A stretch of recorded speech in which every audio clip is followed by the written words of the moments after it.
Subscribe to our channel and press the bell icon for the latest updates. ప్రపంచ cup ఎంత దూరం లేదు. జట్టులో అన్ని స్థానాల విషయంలో అటు సెలెక్టర్లు ఇటు మేనేజ్మెంట్ గుండె మీద చేయి వేసుకుని నిద్రించే పరిస్థితి ఉన్న ఒక స్థానం విషయంలో ప్రస్తుతమే కాదు సుదీర్ఘ కాలంగా ఆందోళన చెందుతుంది. అది బ్యాటింగ్ ఆర్డర్లో ఎంతో కీలకమైన 4వ స్థానం. ప్రపంచ కప్ జరిగే ఇంగ్లాండ్లో స్వింగ్ అయ్యే వికెట్లపై ఒకవేళ ఓపెనర్లు విఫలమైతే ఇన్నింగ్స్ను చక్కదిద్దాల్సిన బాధ్యత 3, 4వ నెంబర్ బ్యాట్స్మెన్దే. కెప్టెన్ కోహ్లీతో 3వ స్థానానికి డోకా లేకపోయినా 4వ నెంబర్లో నిలకడగా ఆడే ఆటగాడి కోసం చాలా కాలంగా టీమిండియా పలువురు బ్యాట్స్మెన్ను పరీక్షిస్తుంది. ఎట్టకేలకు అంబటి రాయుడు రూపంలో విలువైన ఆటగాడు లభించడంతో మెగా టోర్నీకి ముందు భారత్కు పెద్ద బెంగ తీరిపోయింది. Yuvraj Singh, KL Rahul, Kedar Jadhav, Virat Kohli, MS Dhoni, Manish Pandey, Hardik Pandya, Dinesh Karthik, Ajinkya Rahane August 2017 నుంచి సెప్టెంబర్ 2018 వరకు శ్రీలంక నుంచి ఇంగ్లాండ్ పర్యటనల దాకా 25 వన్డేల్లో 9 మంది బ్యాట్స్మెన్స్ను 4వ స్థానం కోసం టీమిండియా పరీక్షించింది. వీరిలో కెప్టెన్ కోహ్లీ 3వ స్థానం ఆటగాడైతే ధోనీని 5వ నెంబర్ పంపాలని విరాట్ నిర్ణయించేశాడు.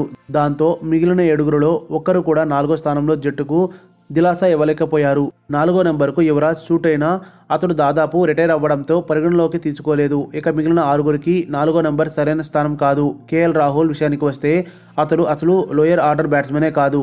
జాదవ్, పాండ్యా దిగువ ఆర్డర్లో దూకుడుగా ఆడే ప్లేయర్.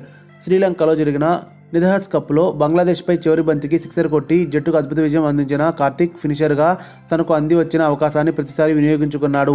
దక్షిణాఫ్రికాలో 6 మ్యాచ్ల్లో స్థానం దక్కిన రహానే తనదైన ముద్ర వేయలేకపోయాడు. మనీష్ పాండ్యాకు తగినవన్నీ ఛాన్స్లో లభించలేదు. పరిష్కారం దొరికిన దశలో ఇంతమందిని పరీక్షించినా ఒక్కరు కూడా కుదురుకోకపోవడంతో ఇక 4వ నెంబర్ సరైన బ్యాట్స్మెన్ దొరకడేమోనని సెలెక్టర్లు, జట్టు యాజమాన్యం మదన పడుతున్న తరుణంలో రాయుడు నేనున్నా అంటూ భరోసా ఇచ్చాడు. జాతీయ జట్టులో అంబటి రాయుడుకు పునరాగమనానికి గత ఐపీఎల్ ఎంతో తోడ్పడింది. ఆ టోర్నీలో 16 మ్యాచ్ల్లో 43 సగటుతో 149.75 స్ట్రైక్ రేట్తో 602 పరుగులు చేయడం ద్వారా తనలో సత్తా ఏమాత్రం తగ్గలేదని నిరూపించాడు. ఆ ఐపీఎల్లో రాయుడు కాక రిషబ్ పంత్, రాహుల్ మాత్రమే మెరుగైన ప్రదర్శన చేశారు. ప్రస్తుతం వారిద్దరూ కూడా వరల్డ్ కప్ రేస్లో ఉన్నారు. కానీ వీరిద్దరి కంటే కూడా ఇప్పుడు రాయుడుపైనే సెలెక్టర్లు దృష్టి నిలిచేలా అవకాశం ఉంది.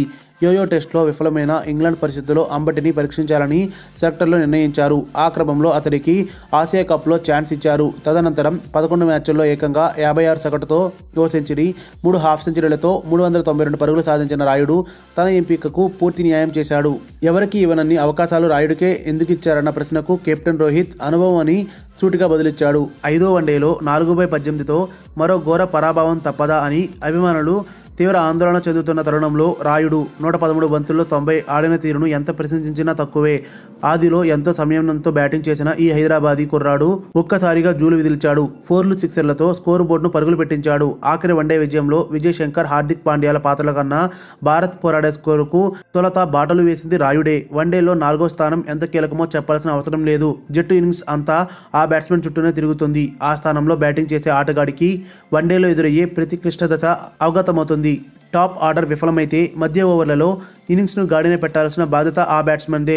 ఓదార్పుగా అదే తరుణంలో వేగంగా పరుగులు చేయడం ద్వారా డెత్ ఓవర్లలో మిగిలిన ఆటగాళ్ల దాటికి బ్యాటింగ్ చేసేలా ఇన్నింగ్స్ నిర్మించాల్సి ఉంటుంది. ఒక ముక్కలో చెప్పాలంటే అతడు టాప్ మిడిల్ ఆర్డర్ బ్యాట్స్మెన్కు వారధి లాంటి వాడు.